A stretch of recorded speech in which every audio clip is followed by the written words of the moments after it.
Hello and welcome to the SpeakUp Podcast, where we help you speak English with confidence, without feeling stuck, shy, or stressed.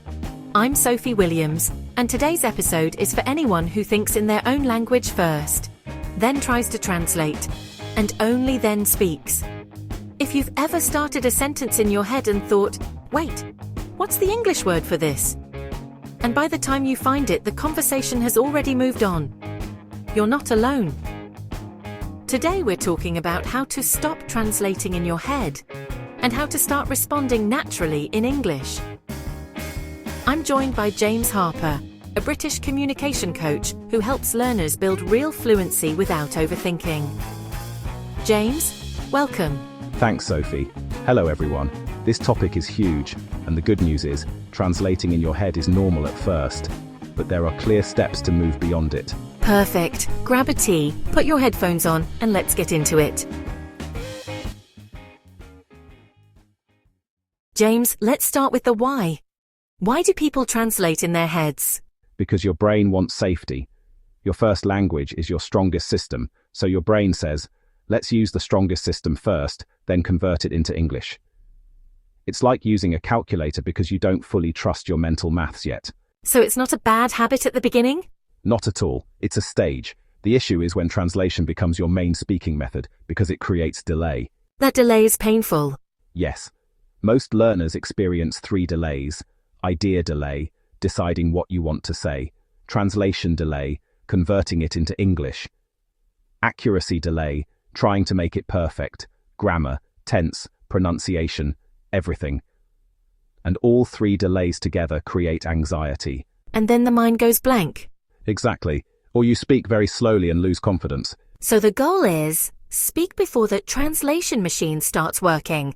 That's a great way to put it. Okay. If someone is listening and thinking, I translate because I want to be correct, what should they do? They need a shift in target. Instead of aiming for perfect English, aim for clear English. Clear English. Yes. If the message is clear, communication is successful. Fluency is not perfection. Fluency is flow. That's so important. People delay speaking because they want a beautiful sentence. Exactly. And the irony is, the more you chase the perfect sentence, the more you translate, because you're building the sentence inside your first language. So what do we do instead? We build a small set of automatic English responses. Short, useful phrases you can say without thinking. Like, give me a second. I'm not sure. What do you mean? Exactly. When you can use those automatically, you stop panicking and you stop translating so much. Right. Let's talk about the biggest technique people ignore.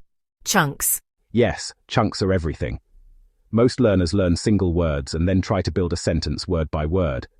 That forces translation. Because you're constantly searching. Exactly. But fluent speakers don't build sentences word by word. They speak in ready-made patterns. So instead of learning depend, you learn it depends on. Instead of learning opinion, you learn in my opinion. Instead of learning honest, you learn to be honest. And those phrases come out fast.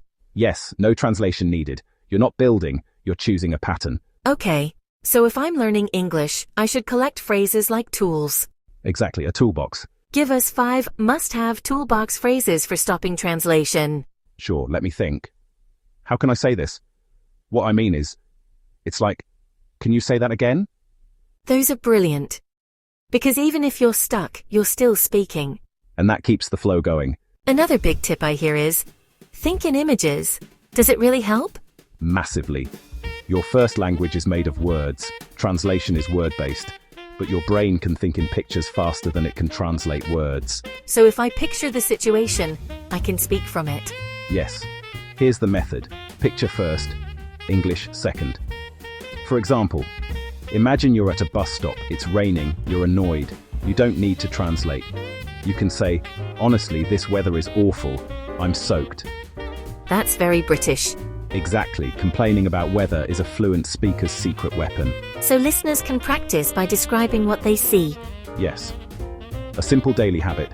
Look around and describe 3 things in English, out loud, in short sentences. Not long, not fancy. Short and quick. There's a mug on the table. My phone's charging. It's getting dark. That trains direct English thinking. Alright, now we're going to do practical exercises. If you're listening, try to answer out loud. James, exercise 1? This is the most effective one. Fast answers in simple English, no translation. One short sentence. Sophie, ready? What did you do this morning? I had breakfast, checked my messages, and started work. Perfect. Clear, not complicated. Now, listeners, what did you do this morning? Say one sentence now. Next, what are you doing later today? I'm meeting a friend, and then I'll relax at home. Great. Listeners, your turn. The point is speed. Your brain learns English response first. Okay, exercise 2. When you translate, you often go silent. Silence increases pressure. So we replace silence with English fillers. Not for 10 seconds, but useful fillers. Try these. Let me think. That's a good question. I've never thought about that. I'm not sure, but... Sophie, give me a tricky question. What's your biggest weakness in English? That's a good question. I'd say I sometimes speak too fast. Perfect. You used a filler and then answered. Listeners, pick one filler and answer. What's your biggest challenge in English?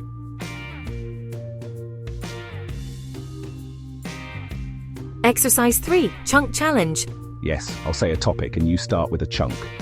To be honest, in my opinion, it depends on topic, online learning. To be honest, online learning is convenient, but you need discipline. Excellent. Listeners, choose one chunk and speak about your daily routine.